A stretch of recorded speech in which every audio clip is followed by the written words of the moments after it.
Good morning. Well, today I'd like to talk a little bit about the illusion of scarcity and abundance. So this is an ongoing series on describing the Matrix because a lot of people are curious about what the Matrix is, how the movie relates to reality. The movie is basically metaphorical language of reality. It is a masterpiece because virtually every single thing in the movie, The Matrix, is a metaphor for something in modern civilization. So it's just a really brilliant movie. If you haven't watched it, I highly suggest you watch it just for the frame of reference. I haven't seen any other frame of reference as complete as that. It makes it really easy to talk about what's going on when we can use metaphors from the movie The Matrix. So, brief overview, scarcity and abundance. These are true forms of need and reality, and thus they are most manipulated by the Matrix. The Matrix loves to dive in on things that are important and then make them 180 degrees, spin them around, make good things bad. Make spiritual, the unconscious Matrix version of spiritual ascension is becoming a slave owner. So again, 180, instead of promoting the freedom of all beings so that we're all working on awesome things, so we're all producing awesome things. Imagine if we didn't have bureaucracy slowing things down, or we didn't have a slave system telling people to be tired at the end of the day. What if everybody was so excited by what they were doing, they wanted to work for 12 hours and then maybe take a couple days off, and people want to do what they want to do. And again, this launches straight into the illusion of scarcity caused by the Matrix. It is into us, it is taught to us, it is reinforced, and it is enforced. So who remembers playing musical chairs when they were a little kid? This is a good example of taught scarcity. We are taught scarcity from a very young age in a game form, in a social setting, in a regular conditioned activity that we're going to experience over and over again. This is the perfect place for brainwashing. Schools are the perfect place for brainwashing. Wake people up earlier than they're ready to be processing. Force them into bright lights and mental activities that their brains are not ready for. Our brains are not ready to process a bunch of technical information very early in the morning. If we are morning people and we've been up for a couple hours and we've warmed up and we're ready for it, that's one thing. Forcing people to get up super early, putting them under bright lights, putting them in uncomfortable chairs and desks, and making them think about pointless things, and then, taking their chairs away to make them feel bad, to make them feel inferior, to kick someone out. Again, this is the illusion of scarcity. Musical chairs. It's a game of the devil. I know that sounds really fucking funny, but musical chairs. It is one of the tools of the Matrix. It is no compassion found in that game. It is not teaching any valuable skills. What it is teaching is that the Matrix likes to single off people and off them. That's what it teaches us. The Matrix likes to off people. So be careful. The Matrix might try to off you. That's what musical chairs is teaching us. Anyways, this is reinforced everywhere. I've had compassionate people who didn't quite see, saying, "Oh, well, yeah, we live in a weird system, but all we got to do to be safe is be better than the next person. We just got to not be as bad as the person who's worse than us, and then we'll be fine." So again, this is like a partial awakening. This is someone saying, "Oh, well, I'm smart enough that I'm not going to get in trouble anymore, but I don't care about everyone else. I just got to not be that not smart person." So again, this is an example of how the system is designed to cause scarcity, designed to cause suffering. So, in any economic system, if we have people that are without what they need, that is a failed economic system. At the very least, there should be so few of these people that have not what they need within an economic system that stopgaps are made and exceptions are made for these people. The fact that we live in quote-unquote modern civilization and we have people not having their basic needs met is an illusion of scarcity. The same people who would say that there's not enough food to feed everybody in the world are the same people that are happy that 2/3 of the food produced in this country goes straight into the garbage before it even reaches a plate. The same people that say it is illegal to take food that is perfectly good to give to people they need, but because of regulations, it all of a sudden has to be thrown in the trash. It doesn't matter how fresh or how expensive it is. There's all these regulations about how we have to throw good food in the trash. It's ridiculous. There's basically people have sprung up and said, okay, well, at least I have, livestock. Can we at least feed this to our animals? Like, this is perfectly good food. So you can actually go around to restaurants with a bucket and say, hey, I have a bunch of pigs over at this address. I'm registered as a farm. Can I have your food for my pigs? But if you do this enough, you're going to start seeing that there's some really high quality food you're getting for quote unquote pig slop. So again, 2/3 is the number. 2/3 of the food we produce in this country isn't the leftover on the plate that we don't eat. It's the food that goes bad in the supermarket that never gets sold. It's the stuff the distributor doesn't even sell. It's the stuff that the restaurant orders, 4 cases of something and they don't get to the 4th case of the thing. 25% just of a certain amount of thing not gone. They prep 100 meals, they sell 50. Oh, I guess we're throwing 50 meals away. We're not popping them in the fridge. We're not sending to someone who can use a dinner that night. We're popping them in the trash. We're creating more of a landfill problem. We don't have enough space in our landfills. Again, scarcity. We don't have enough room for our trash. Does this tell us something? maybe we're throwing a few things away. A few too many things away if we don't have room in our landfills. We had the recycling guy come to my work to tell us about what we can recycle, what we can compost, and what we can throw away. And he was basically saying that we ship all of our recycling to China. We don't recycle here. We recycle in China. And China is pissed at having to pick trash out of their recycling that we ship to them. So China is no longer accepting our recycling. And under a new provisionary acceptance, they're accepting much smaller quantities and much higher, stricter standards about contaminants. So we all need to start paying attention to separating out our compost, our recycling, and our trash, because even China's doing a better job than we are right now. China's like, nah, we don't want your recycling anymore. You're too dirty. You're too lazy. You don't know what you're doing. So we literally have a point where our landfills are growing to be mountains. We have artificial trash mountains growing. We don't have a solution for this. And again, this is from throwing food away that doesn't need to be thrown away. This recycling outreach guy who's really excited to try to help our business do a little bit more composting, because what he said is, if we can get a business that has 12 or more people that eat fresh food every day and are putting fresh food in the garbage, if we can get those 12 people, even just when they're at work, to put their banana peels and their apple cores and their leftover sandwich and whatever else in the compost, that has a percentage increase impact on the total amount of landfills. And that's what this guy does all day, is look at this big number of how we have too much in our landfill and how our recycling is too dirty to send to China. So he's like, getting a couple people to put a banana peel in a compost bucket is worth his time. He's probably being paid 25 or 30 an hour at least just to tell people to separate their compost and recycling. So anyways, back to my point of the illusion of scarcity. We can recognize the natural abundance around us and participate in abundance, because the illusion of scarcity is just an illusion. It requires people to buy into a fake system to perpetuate, and the reality says that there's abundance everywhere. Reality says, get it while it's hot, there's a lot of it. So a fruit tree tends to ripen all at once. We tend to get 1 to 3 weeks off of a typical fruit tree, which means that we got to eat a lot of it, we got to share a lot of it, preserve some of it. Preserved food is not the best. Dried fruit loses, a lot of its benefit. Canned food has almost no nutritional value. I don't care what statistics you'll get off a spectral analysis. I don't care what elements are in there. Food that has been thoroughly cooked at very high temperatures has essentially been sterilized.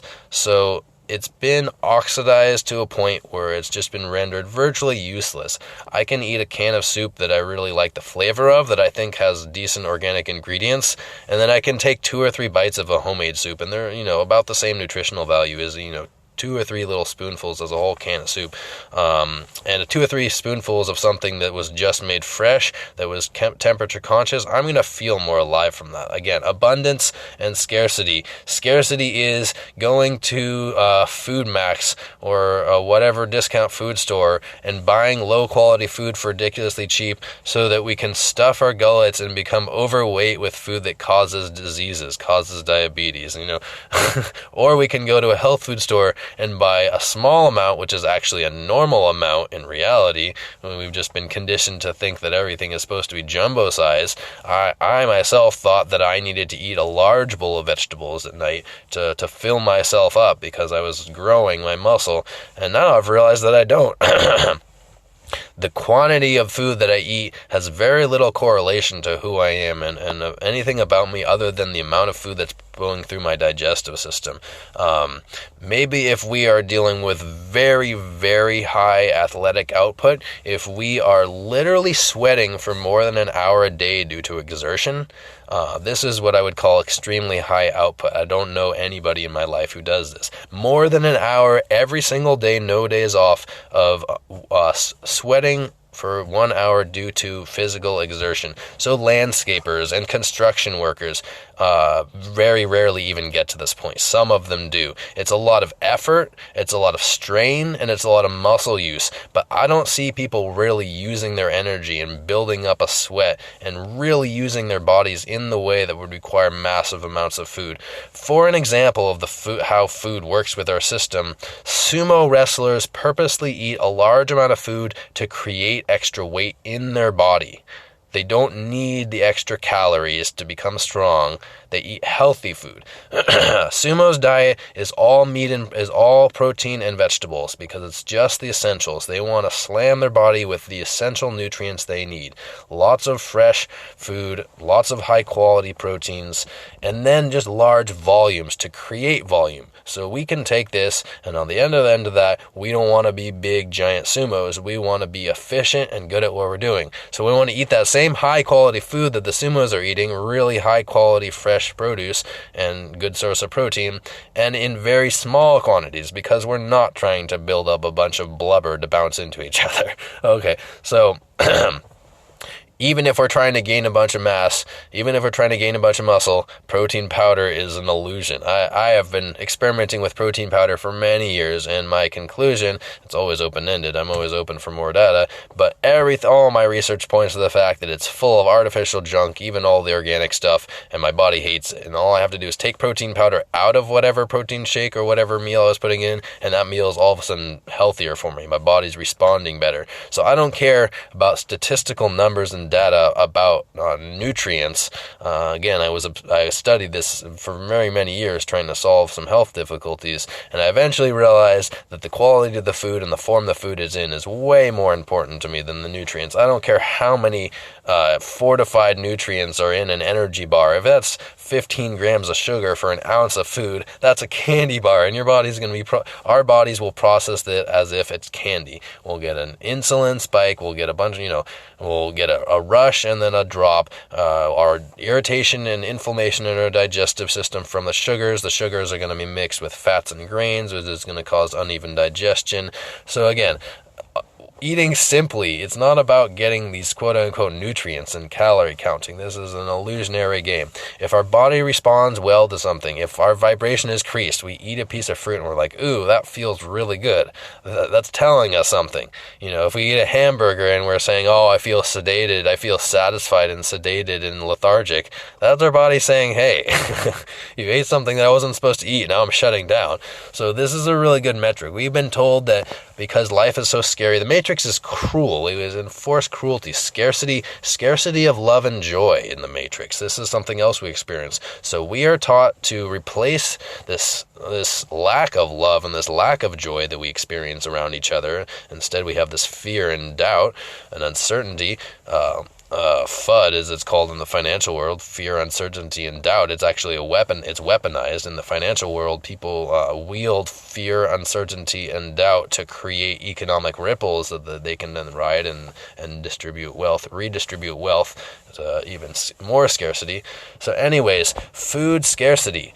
We absolutely do not need volumes of food. We need quality of food. So a hard-boiled egg with some fresh herbs and a little bit of black pepper it has so much nutrients in it and so much life in it and so much of what we need that one hard-boiled egg with just a few little pinches of fresh herbs and a little bit of fresh cracked pepper is going to sustain us more than virtually any meal you can order in a restaurant, unless you're getting like a really fancy high-quality restaurant, because restaurants tend to serve garbage. I've worked in restaurants. I worked in 4 or 5 different restaurants and a couple different catering and food vending companies, and only one of them used good quality food, and that was because it was the one company that was known for using good quality food, and their food was 3 times the price as anyone else, and they're very busy because people recognize the quality.